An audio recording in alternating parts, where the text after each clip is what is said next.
All right. Well, good afternoon and happy Tuesday. Welcome to the February edition of Poderosas to the Front.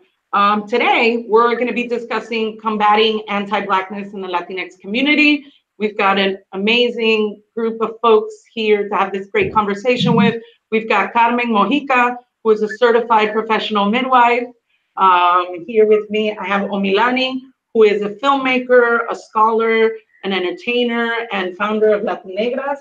And I'm Charo. I'm the Florida State Policy Director. Greetings from Miami, Florida. So before we get started with this much needed and well overdue conversation of anti-Blackness in the Latinx community, first let's hear from our amazing folks doing amazing work on the ground. So take a couple minutes, tell us about yourself, what you do, and why this conversation is so important to you. Carmen or Milani, whoever wants to start. Okay, so I'm Omilani and I am a singer, songwriter, filmmaker, scholar, and founder of Latinegras. The reason why I name all of those things and the reason why they are important, one is because before there was such thing as social media, I've been doing this kind of work through the arts. I grew up in culture and in a sense of identity through my work as an artist. I started in African dance and also as a poet and a singer.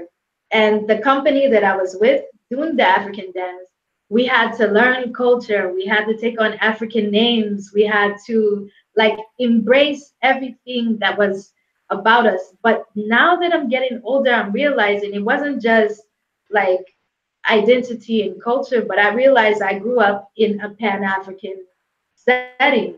So my Blackness internally has never been a question, but I always questioned why it was questioned outside of, who I saw myself as. And now I have a better understanding of it. We'll talk more about that later. But then in terms of scholarship, I remember the first book I got was by, that related to identity that I felt I could connect most with was by P.D. Thomas, Down These Mean Streets, where he's an Afro-Puerto Rican in the segregated North. And he wanted to know if he was really Black. So he went to the South to see if they would treat him different for being Puerto Rican. And he traveled around the world and realized when you're Black, you're Black. That's how people treat you. So I guess that's me in a nutshell. Thank you. Bueno, mi nombre es Carmen Mojica. My name is Carmen Mojica. I am a certified professional midwife, reproductive justice and birth justice advocate, a writer, a mom, a person, and all these other things. My work focuses on raising awareness and advocating for expanding access to maternal health and reproductive health services for Black women and Latina women, always censoring Black folks. In my experience growing up, I was never socialized around racism because of, and we can get more into this later, because of this belief that I'm Dominican and that not ever addressing my racial, my phenotype and what I look like. And so this conversation is important to me because of my lived experience as a black woman with Dominican heritage and how that relates to what I've seen, how people are treated solely based on their race and what people assume of them because of their race. Yeah, thank you. Thank you for that, Carmen. And thank you both for taking the time and investing your time, your brilliance, your emotional labor in really having this conversation with us. So just before we get started on some grounding stuff, I do want to offer a disclaimer that NLIRH is not in any way a leader in combating anti-Blackness in the Latinx community or even having this conversation. And by that matter, conversations around Blackness and afro-Latinidad. So as a racially diverse Latinx organization, we acknowledge that anti-Blackness is inherent in our communities, it's inherent in our practices, it's inherent in our bodies. and it's wrong, and it's detrimental to ensuring that our Black familia can live with salud, dignidad, y justicia. And our goal in this conversation is to amplify Afro-Latinx voices and experiences so that we can hopefully begin and continue an open dialogue for change within our families, our communities, and our work environment. And just for some context on who I am, I do policy in Florida, live in Miami, very rich and diverse. We'll be also talking about assimilation. Miami is a very interesting project in Latinidad in and of itself, but we've been having a lot of conversations in South Florida as we do more work, as we build more Black and Brown solidarity, and as we do more work together, identifying that we're all under attack. So we've identified when anti-Black microaggressions come up, and that's on my end, the importance and the need for this conversation. So as we get started, let's first start by grounding ourselves, right? And really discussing, what are we talking about when we say anti-Blackness? What do we mean when we say anti-Blackness, right? Because it can be very subtle and it can also be very blatant. So let's get started. How do you all define anti-Blackness? Well, for me, when I think of anti-Blackness, I think of erasure. I think of silencing, right, and denial. And so anti-Blackness as it relates to the Latino community is a desire to relate and to align the Latino culture with Spain as the motherland and erase any other racial markers, be them African or be them indigenous, and also this idea of mestizaje, that we are all mixed, when really, if you look at distinct and individual family lines, there are very specific racial makeups of people that have Spaniard in them and have no Spaniard in them, that may have indigenous in them and may not, and African, right? And so that's very intentionally done, right? Because the colonizers want the colonized to identify with the colonizer. And so anti-Blackness is to embody and to structurally include all the beliefs that have been fabricated about Black people, right, into policy, into structure, into behaviors, into housing, into economics, right? And it's so pervasive that people don't even notice it when they're speaking it, when they're being it. So anti-Blackness, to put it simply, is anti-Black, anti a person in their body and Black culture and all of the things that Black is. Yeah. I definitely agree. I also feel like it happens, it is embedded in our language, is embedded in how we associate with each other. Say oye mulata or trigueña, or how we have all of these stratas of different colors. But it also happens when you fail to acknowledge how this larger system has informed how you see yourself and those around you.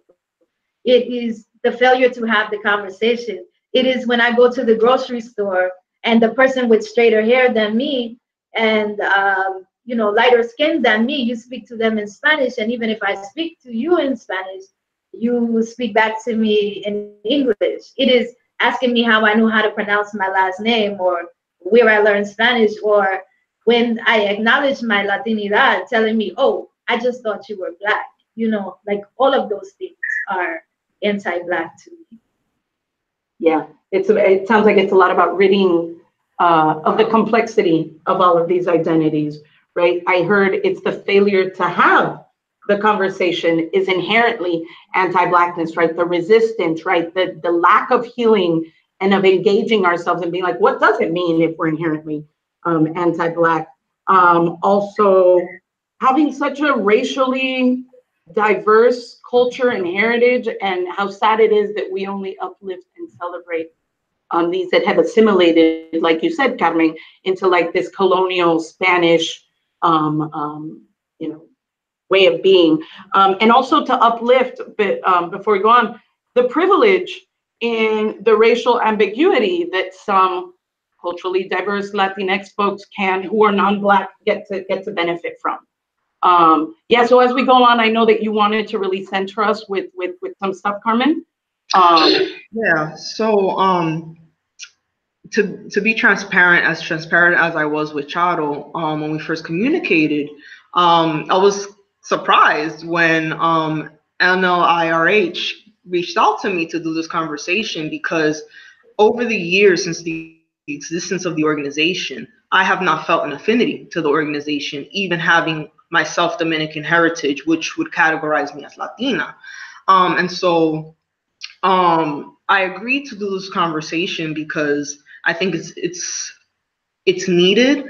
And, you know, to everyone who's listening from the organization, it's late.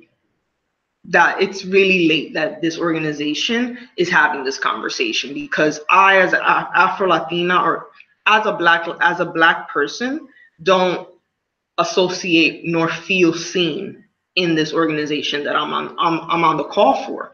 And that's a problem, because Black Latinas like myself, because we know the kind of microaggressions and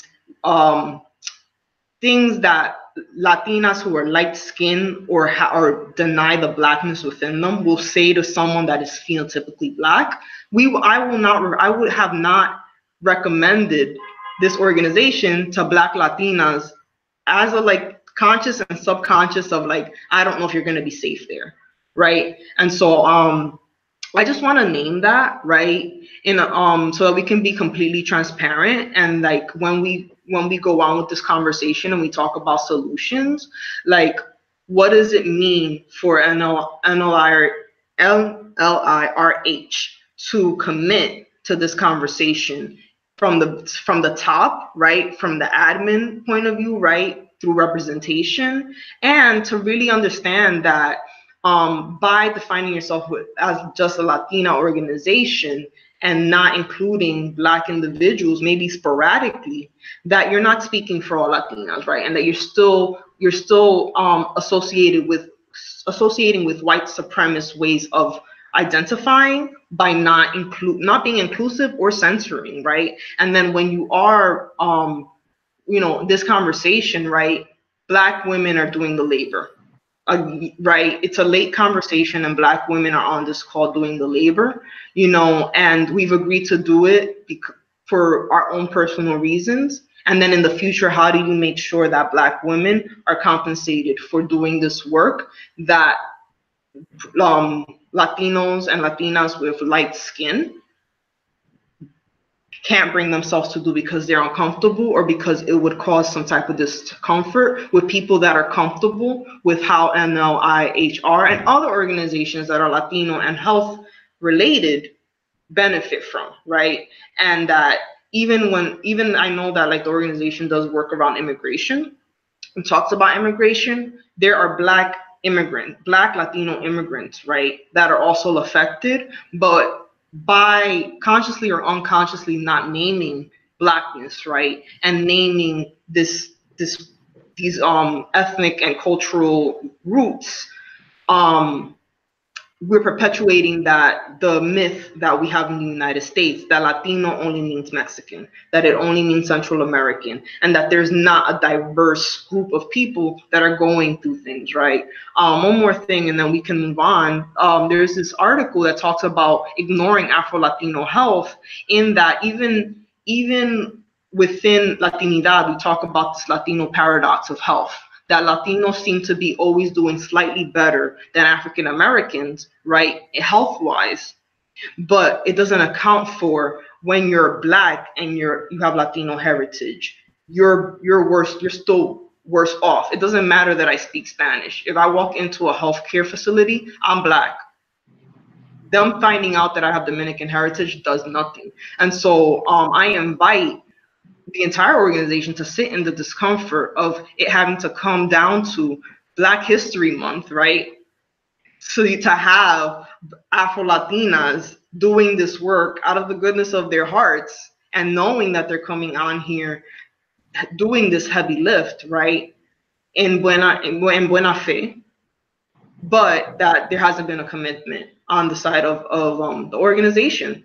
And, you know, we can continue the conversation just knowing that that's where we're starting, and that hopefully in the next 15, 20 minutes, we can talk about, all right, so what does it mean to hold that as an organization, right? And commit to that moving forward.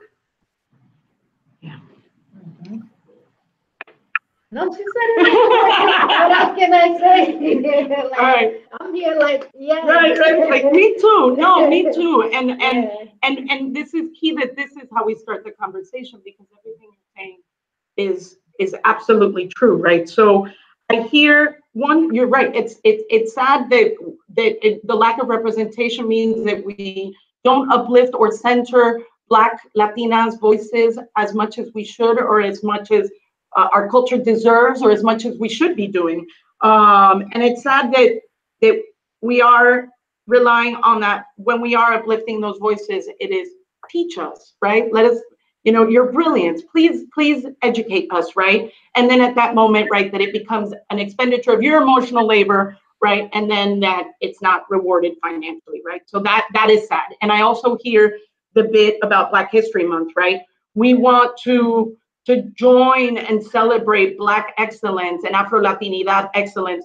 And we know that anti-Blackness impedes us from doing that, which is why we wanted to have this conversation.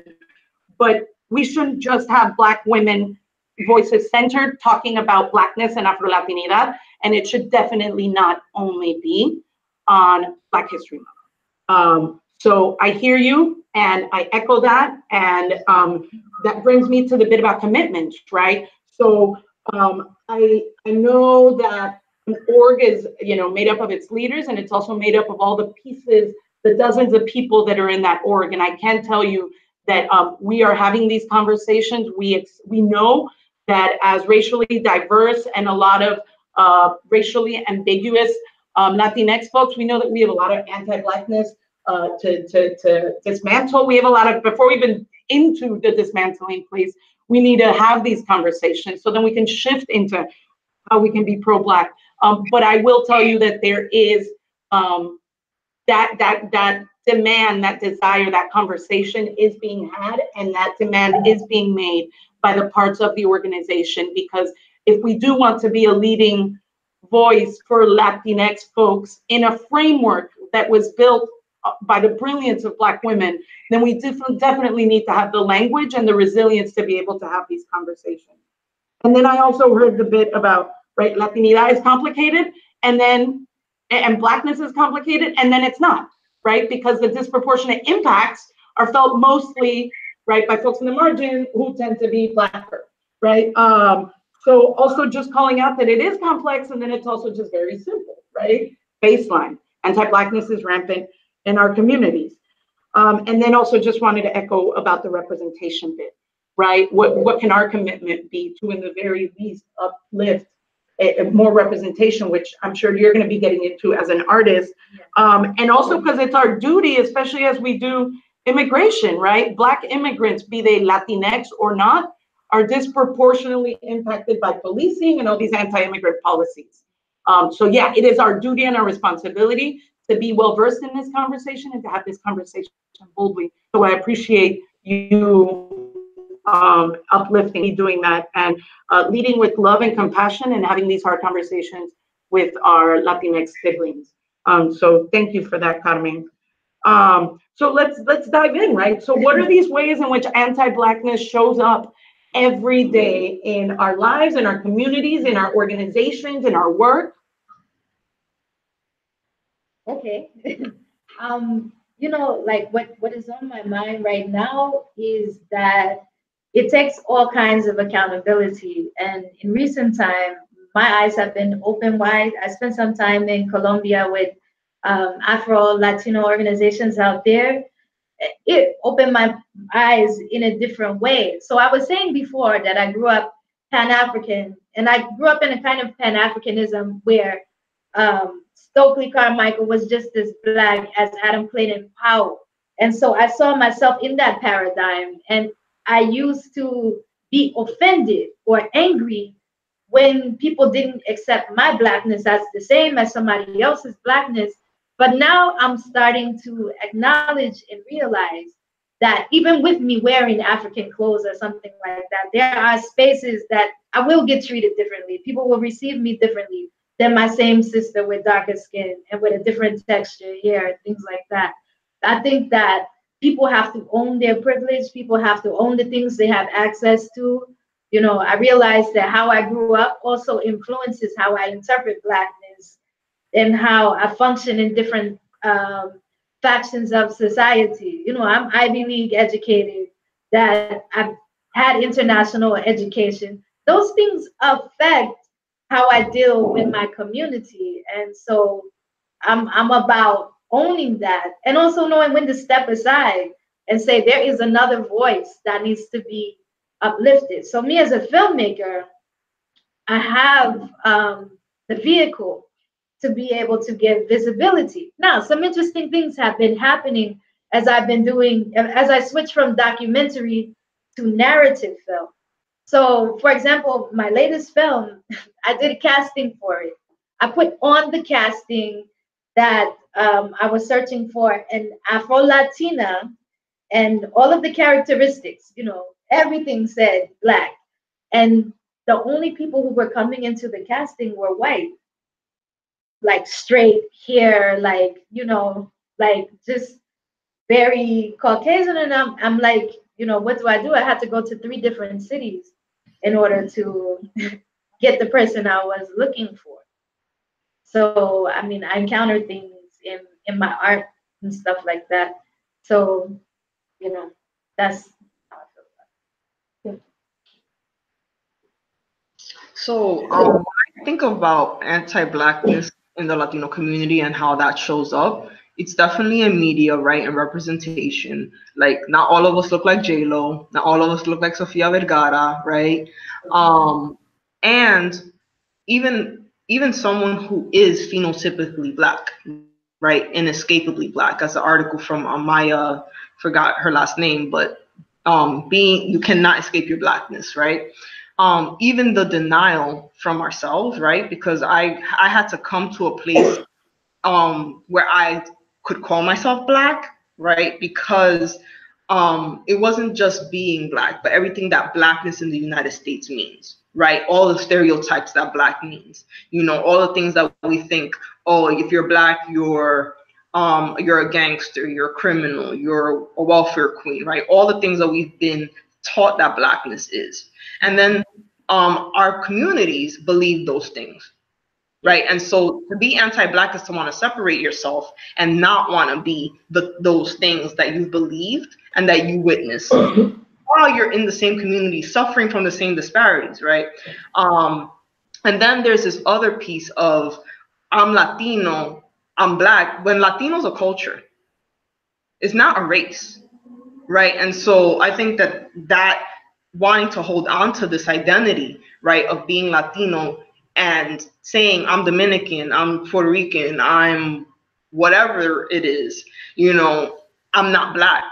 It's like you're seeing that as disgraceful. And then, right, as immigrants, a lot of people that immigrate to this country are coming from economically destroyed situations, right? And they're coming to this country, as we're seeing people coming from through, you know, the stuff that the conversation we're having on immigration here in this country. You're coming from poverty, right? And so then a rejection of poverty, right, from where you come from here. So there's a lot of things that are wrapped up in anti-Blackness. It's impoverishment, it's sexuality, right? It's education.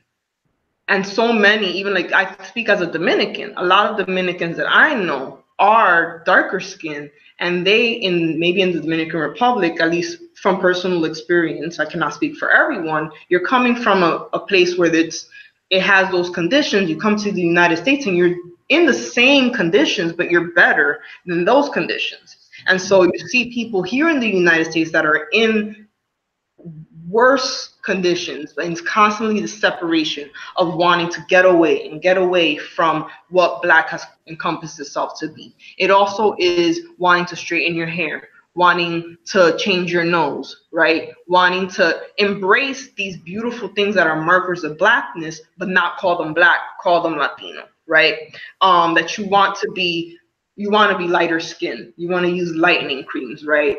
but still not wanting to say these features are not coming from Spain, right? And then let's have that conversation about the fact that Spain was taken over by the Moors for 900 years. And so what is really Spanish culture, right? We want to be white, and some of that is trauma too, right? The trauma of what you deal with being Black and wanting to be as close in proximity to whiteness as possible. So there's trauma, and then there's stereotype and bias that comes into the Latino community when dealing with anti-Blackness.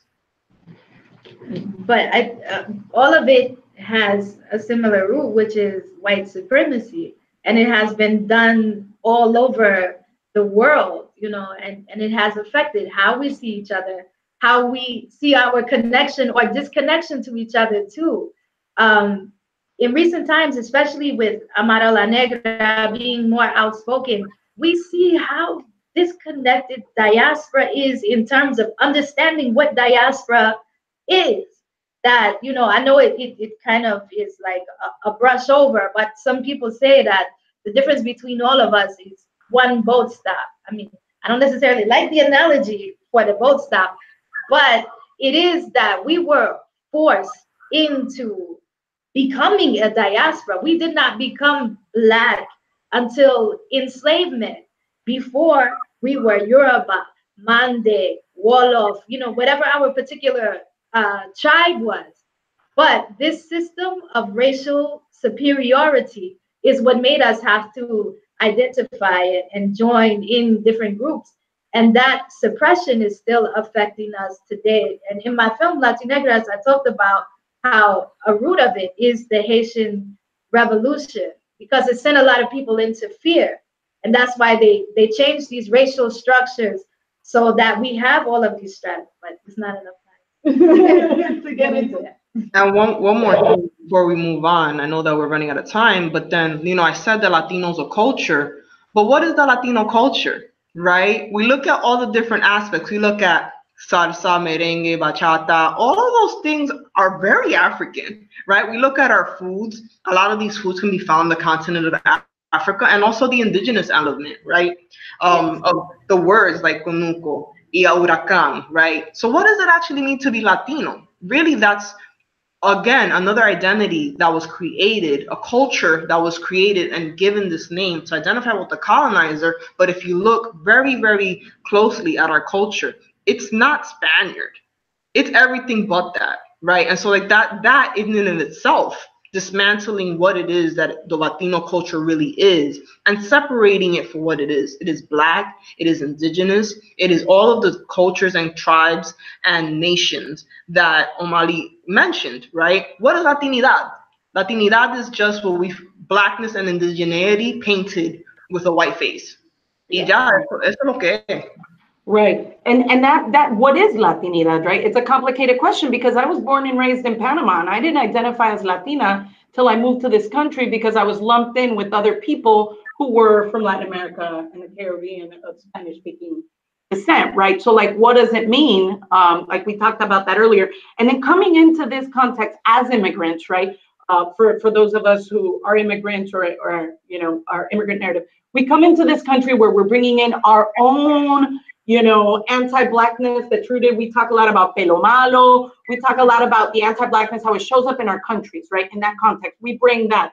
And then we bring it, we come into a place that's already got its ideas and notions of what Blackness is and isn't, right? And then we're in this space where we're assimilating, right? So my question is, this internalized anti-Blackness, whether we're Black or non-Black Latinx folks, how is this dangerous, right? I know we know how, but why is it dangerous? Like, why is anti-Blackness dangerous? Why is this, the fact that we have internalized it as Black or non-Black folks, seeing how different the contexts are, the immigrant narrative, why is it so dangerous?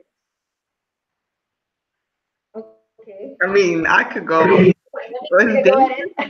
dangerous because people lose their lives. I'm sorry, because you cut out a little bit. Go ahead. Oh, okay. I think it goes back to like how people talk about race as a social construct, but it is a construct that informs everything that we do. It's the reason why I got pulled over by the cops the other day and I didn't break any laws. You just looked at my license and said, oh, drive safe. But I mean, if I were white, would I have these kind of experiences? So these isms, the anti-blackness, it becomes a problem when it affects my access. When it affects my access, like you were saying earlier, to healthcare, when it affects my access into different spaces, when I walk into a room, even of so-called activists, and I still feel like an intruder, like I still feel like I don't belong in this space. Yes, that is when anti-blackness is a problem. So I mean, yeah, it has big implications.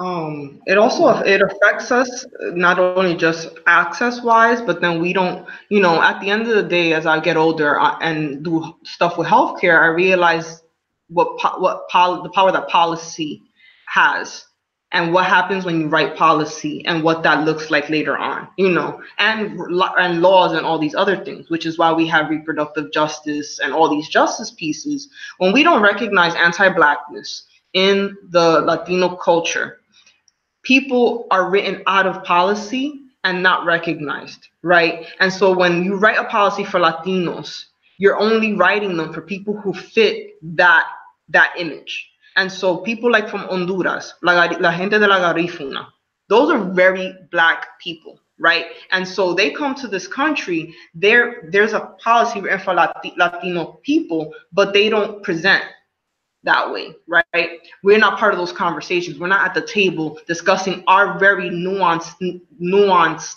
experiences, both in Latino culture and racially Black in the United States, because the racial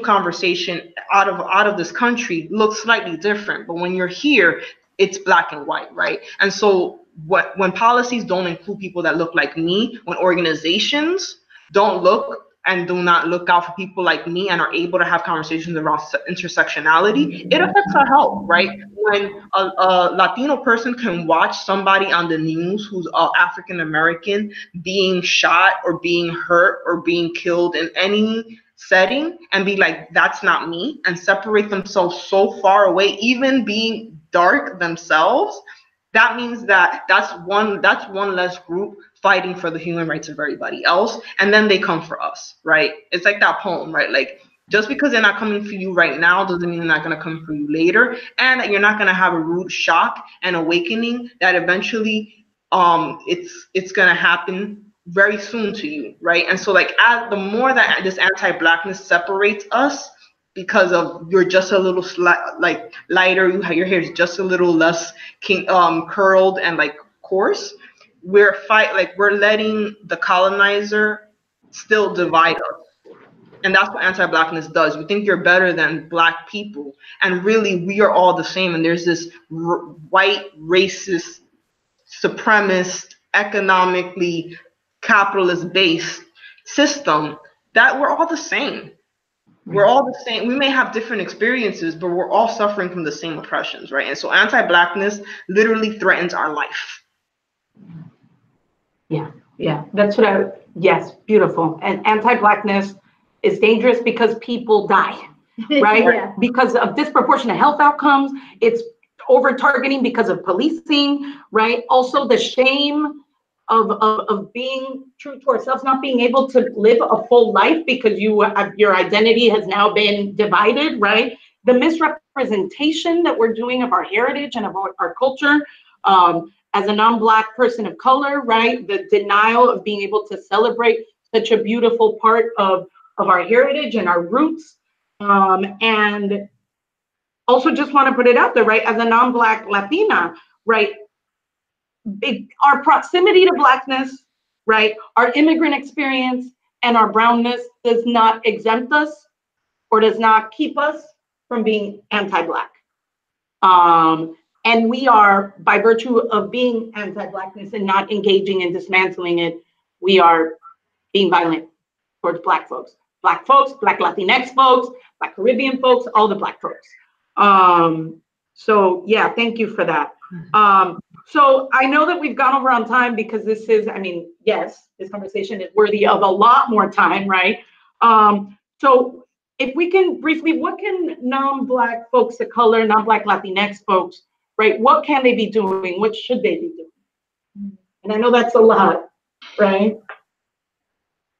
I think people have to own up to their stuff and have the conversation and do, you know, like you all are doing, and bringing visibility to the topic, but having these difficult discussions, and then, you know, not like pushing away when somebody calls you to the carpet about what it is that you're doing that is anti-Black. I know sometimes when I have screened Latinegras, I've had people get angry and tell me that this issue is not a real issue, you know, or that is not a real problem. You know, how can you tell me that what we live every day as Black people is not a real problem?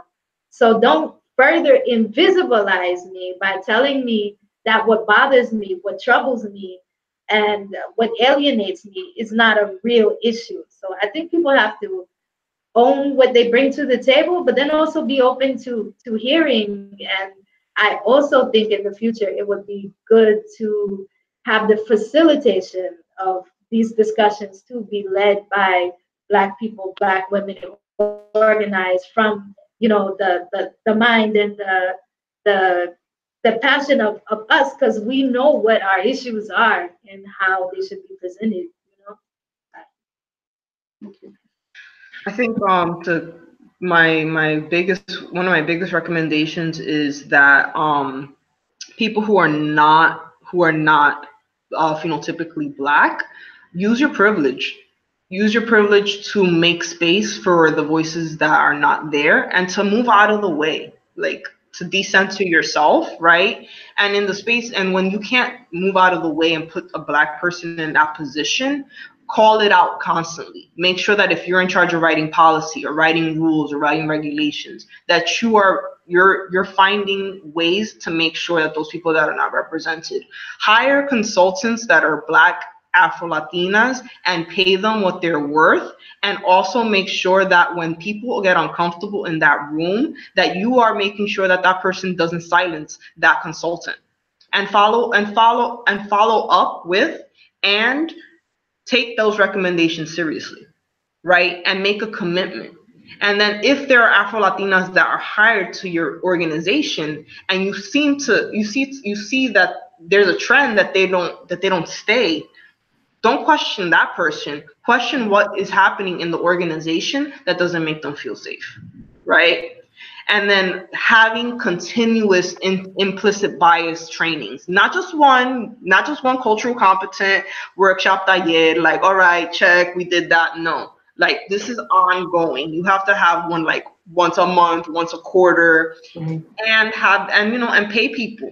And then follow the recommendations, because it's not enough for you to go to a training and say, all right, I did my anti-Blackness, because anti-Blackness crops up in different ways, right? And then being, like you said, being uncomfortable with being uncomfortable. Like, be comfortable with being uncomfortable. I think that that's the only way, really. And then eventually, like, as time goes on, making sure that your administration reflects the diversity within the Latino culture. Yeah. Thank you for that. Paying folks, because this is emotional. This is right. You talked earlier about rooted in trauma, and here we are, right? All the Black brilliance for all the folks that want to tune in and learn about Afro-Latinidad, right? So I hear you when you say that we need to pay people for their emotional labor. We need to have these bold conversations regularly, be able to lean in, be comfortable with the discomfort, be compassionate.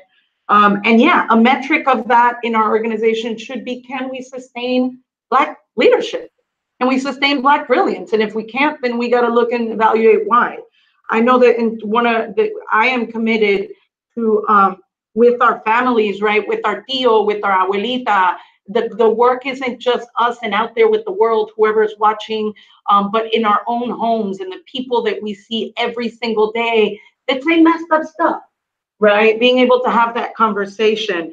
And I think another thing is we have these conversations here in South Florida, it's knowing that we need to have these conversations together, and we need to heal and do all that stuff. And there's still a lot of internal work that I need to do with my people who look like me, right? We got to do a lot of hard work internally, and then we can come out and have these conversations together and do some healing. But yeah, definitely a lot of work for the non-Black Latinx folks, because Black folks didn't cause this, right? So we have a lot of undoing and unlearning, and because of our proximity to Blackness, I think we can be a lot more dangerous to than white folks. So just as we wrap up, I think this would be great, especially, you know, Black History Month, really honoring and celebrating Black excellence. If we can uplift any historical Afro-Latinx figures and even Black organizations that are doing, Latinx or not, that are doing amazing work. And we can end on that. Some badass Afro-Latinx figures and organizations that we want to make sure we uplift.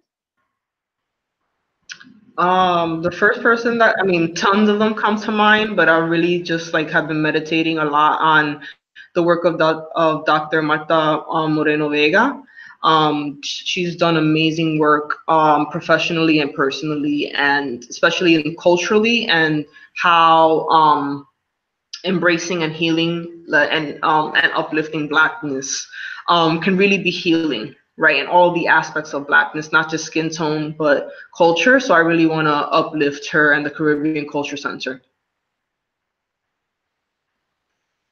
Okay, and for me, okay, there are two that I really want to highlight. One is Omenka, which is an organization of Afro-Latino artists out of Colombia that is trying to uplift. I was in Colombia this summer for the launching of Uva Pasa Bajo el Sol, which is a raisin in the sun in Spanish.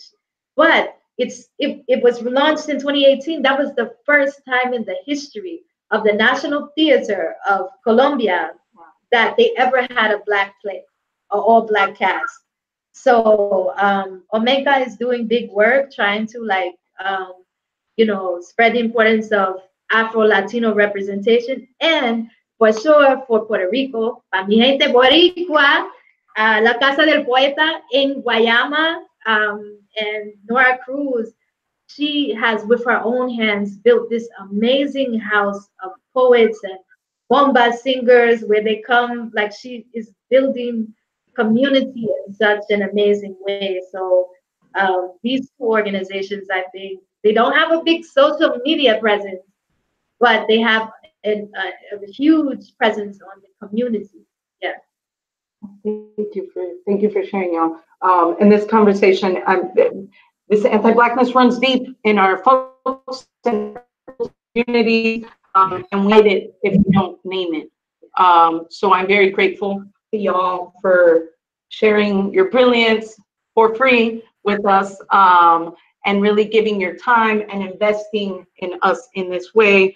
So let's continue to have these conversations. Let's dive in. Let's be bold. And thank you all, filled with gratitude for your time. Thank you very much. Happy Tuesday, y'all. Que lo pasen bueno. Bye.